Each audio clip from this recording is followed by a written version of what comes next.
ప్రపంచంలో అత్యధిక జనాభా కలిగిన దేశం భారత్. కాగా జనాభా పెరుగుదలను నియంత్రించడానికి గత 70 సంవత్సరాలుగా అన్ని ప్రభుత్వాలు ప్రత్యేకమైన కార్యక్రమాలను నిర్వహిస్తూ వచ్చాయి.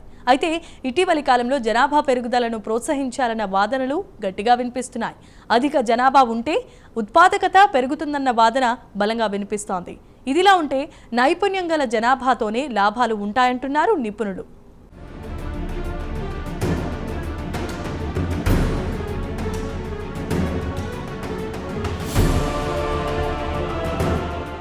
పెరుగుతున్న జనాభా దేశానికి భారమా లేక లాభమా అనే ప్రశ్న తాజాగా తెరమీదకి వచ్చింది. కాగా ఇటీవలి కాలంలో జనాభా పెరుగుదలను ప్రోత్సహించాలన్న వాదనలు గట్టిగా వినిపిస్తున్నాయి. అలాగే తక్కువ జనన రేటు వల్ల భవిష్యత్తులో అనేక ఇబ్బందులు వస్తాయంటున్నారు నిపుణులు.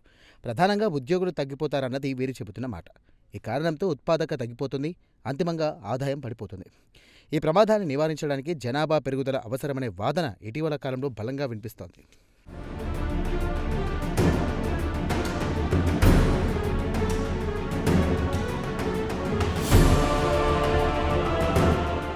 అధిక జనాభా ఉండడం వల్ల అనేక లాభాలు కలుగుతాయి. పరిశ్రమలకు, సేవా రంగానికి అవసరమైన మానవ వనరుల సులభంగా అందుతాయి. దీంతో కార్మిక శక్తి పెరుగుతుంది. అలాగే జనాభా పెరిగితే మార్కెట్ విస్తరిస్తుంది. ఫలితంగా ఉత్పత్తులకు, సేవలకు డిమాండ్ పెరుగుతుంది.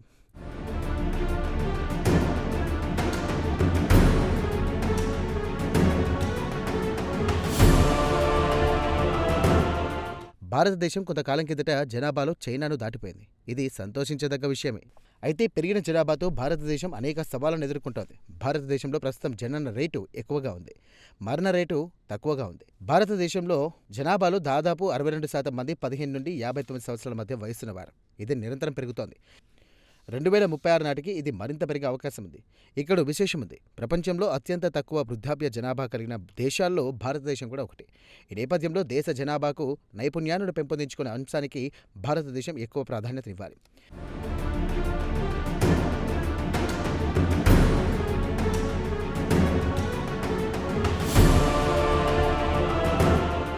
పెరిగిన జనాభాతో భారతదేశం అనేక సవాళ్లను ఎదుర్కొంటోంది. పని, వయస్సు నిష్పత్తిలో ఈ పెరుగుదల దేశంలో కొన్ని పేద రాష్ట్రాల్లో కేంద్రీకృతమై ఉంటుంది. ఈ వయస్సు జనాభా కోసం లాభదాయకమైన ఉపాధి అవకాశాలు భారతదేశం కల్పించగలగాలి. అప్పుడే నైపుణ్యాలు గల జనాభా భారత్కు దొరుకుతుంది.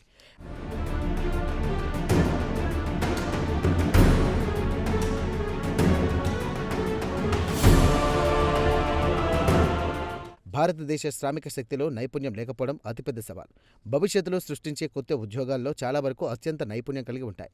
తక్కువ మానవ మూలధనం, అలాగే నైపుణ్యాల కొరత కారణంగా భారతదేశం తన అవకాశాలను తగినంత సద్వినియోగం చేసుకోలేకపోతోంది. భారతీయ శ్రామిక శక్తిని సమర్థవంతంగా ఉపయోగించుకోవాలంటే ఆరోగ్యం, విద్య అవకాశాలను పెద్ద ఎత్తున మెరుగుపరుచుకోవాల్సిన అవసరం ఉంది.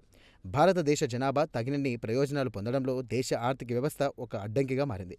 పారిశ్రామికరణ, అలాగే గ్లోబలైజేషన్, 4వ పారిశ్రామిక విప్లవం, సాంకేతిక పురోగతి ఈ అంశాల కారణంగా భవిష్యత్తులో నిరుద్యోగం మరింత పెరుగుతుందనే ఆందోళన పెరుగుతోంది.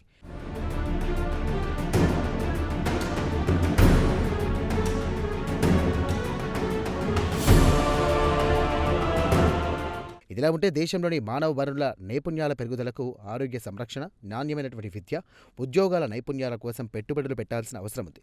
ఇది మానవ మూలధనాన్ని నిర్మించడంలో సహాయపడుతుంది. అంతేకాదు దేశ ఆర్థిక వృద్ధికి తోడ్పడుతుంది. సహజంగా ఏ దేశ ఆర్థిక అభివృద్ధిలోనైనా మానవ వనరుల ప్రాధాన్యత ఎక్కువ. ఉత్పాదకతను దోహదం చేయడం ద్వారా సహజ వనరుల వినియోగించదగ్గ వస్తువులు మారతాయి.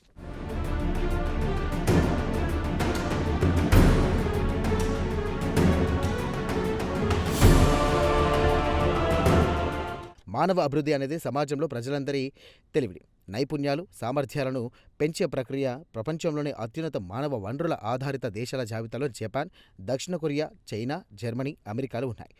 ఇవి నైపుణ్యం కలిగిన మానవ వనరులతో అభివృద్ధి చెందినటువంటి దేశాలుగా మారాయి. కాబట్టి ఏ దేశమైనా మానవ మూలధనాన్ని పెరుగుపరచడం అవసరం. మన దేశంలో యువతకు ఉపాధి అవకాశాలు కల్పించడానికి నైపుణ్యాభివృద్ధి కార్యక్రమాలు పెంచాల్సిన అవసరం ఎంతైనా ఉంది. Start of India, make in India వంటి పథకాలను సక్రమంగా అమలు చేస్తే సమీప భవిష్యత్తులో ఆశించిన ఫలితాలు సాధించవచ్చు.